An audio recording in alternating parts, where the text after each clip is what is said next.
Paliwanag din ni James kung bakit siya overprotective kay Nadine. Nagpapatrol si MJ Felipe.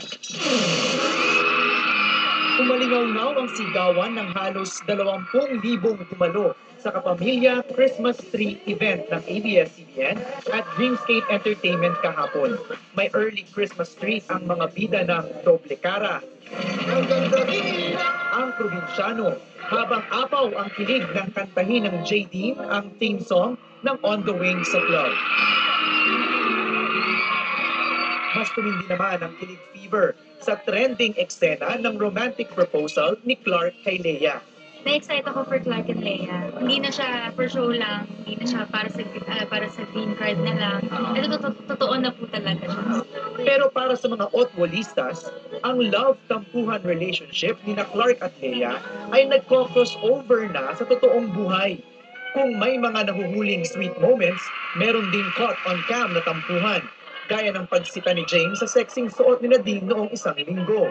Kamusta na ba kayong dalawa with all the things that we've heard last week? We're good. I mean, past is past. It happens. It's normal. So, okay. I think that's a compliment because it just means that our characters are very believable. Hindi na bago ang pagpuna ni James sa sexy outfits ni Nadine. Sa kanya mismong Instagram account, ine-edit ni James ang ilang photos ni Nadine para hindi masyadong sexy or revealing. February 2015, makikita ang inedit ni James ang cleavage sa photo nila ni Nadine. Why is James very protective of Nadine? I think she's a big part of my career, of my life right now. I think I'm just used to the simple stuff.